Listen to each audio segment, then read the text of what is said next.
Welcome back to a brand new episode of DC Collectors. Today we're taking a look at the McFarlane Toys DC Multiverse Endless Winter Aquaman. Now, just to be upfront with you, I didn't enjoy Endless Winter. I thought it was pretty much a bore and kind of a waste of space, but that may or may not play into my feelings about this action figure. So let's start off by taking a look at the packaging, which you can see is just the normal McFarlane Toys DC Multiverse packaging for all of their figures. Nice window look at the front, the back, right side, the left side, top, and the bottom, which features the UPC, in case you need to find this at your local store. So with that out of the way, let's break this guy open, and let's play! Okay, so now that we have him out of the box, let's start off by taking a look at the accessories. First up is this card, which is actually just a picture of the action figure himself. Back of the card features a little bit about Arthur Curry, Aquaman. Like all figures, he comes with this black DC logo base. You can see the DC logo there if you shine him in the light just right. The one peg to stand him up. He also comes with this cool trident, and I will say this material that they're using for this trident seems a little more durable than some of the other material they've been using for like swords and things of late. So that is pretty cool, and it is definitely a trident. 1, 2, 3. Now let's look at Aquaman up close. You can see mine suffers from that side eye. I don't understand the... I take that back. He doesn't have side eye. He has something else going on. This eye's looking straight at me. This eye's looking that way, over there somewhere. I don't understand that. But, you know, he'll look okay on the shelf, I guess, if you don't look too close at him. I like the cool beard. He looks like the Aquaman from Endless Winter.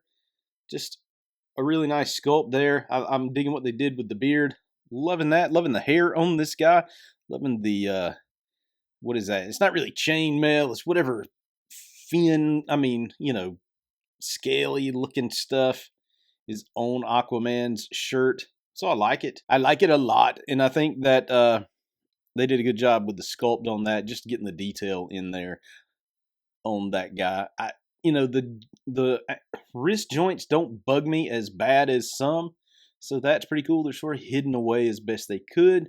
Looking here, still don't dig those ankle joints. They look kind of not as egregious as some figures that have the smaller, that have the foot and the shin coming down here without like a big boot covering it up. Not as egregious as some, but still pretty ugly. Fin looks pretty cool right there coming off the back. All in all, just a decent sculpt on this guy. I'm really digging it. Still don't like.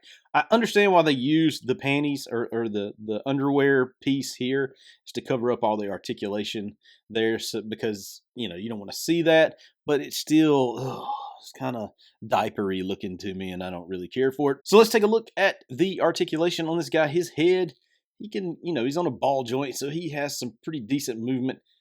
None back and forth. This is just straight ball joint, so he can't really go back and forth. As far as turning, he can go all the way around. Even though he has the hair, it's that loose kind of rubbery plastic, so it does move fairly well.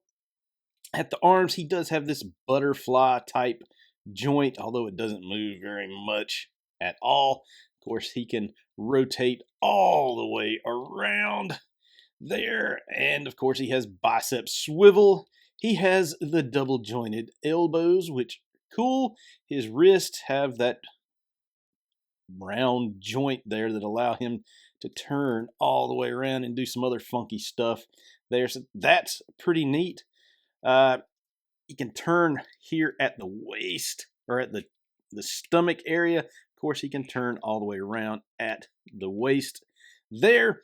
He can do a split about that far, which is really nice splitsies he can do. He has double jointed knees, as you can see.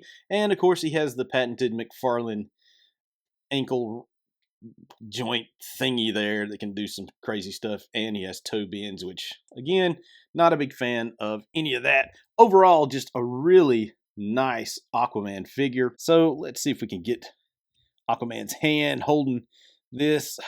Man, that hand is pretty tight, which most of them are. There you go.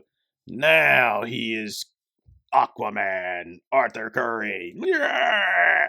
Let's put him up against some other Aquaman figures to see how he stacks up. So here you can see Aquaman with a few other Aquaman from my collection. Here is the DC Essentials one.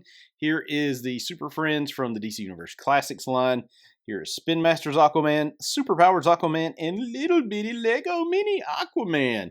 So you can see how he kind of stacks up against them. I would still, I'm still a super huge fan of the DC Universe Classics buck. I can't get over that, so I'm always going to be a fan of that. So that one really sticks out to me as being one of the best. Although I will say this figure to me is better than the DC Essentials one. And of course, this wins everything because it just brings back so many memories, the Superpowers version. And there you have it. This is the Endless Winter Aquaman figure from McFarlane Toys in the DC Multiverse line. If you like what I'm doing, please hit that subscribe button, hit that like button, share this content. I sure would appreciate it. That's the only way to allow this channel to grow is if you share the content. Check me out on all my social sites on Facebook, Instagram, Twitter, LinkedIn at DC Collectors. You can also find me at the website dccollectors.com for the latest break-in DC news on the internet. All right, folks, that is it. Do you have this figure? If you do, let me know in the comment section if you like him. I know I'm a little bit late to the game on this one as far as reviewing, but he's still an excellent, excellent action figure. Leave your thoughts below. And as always, God bless.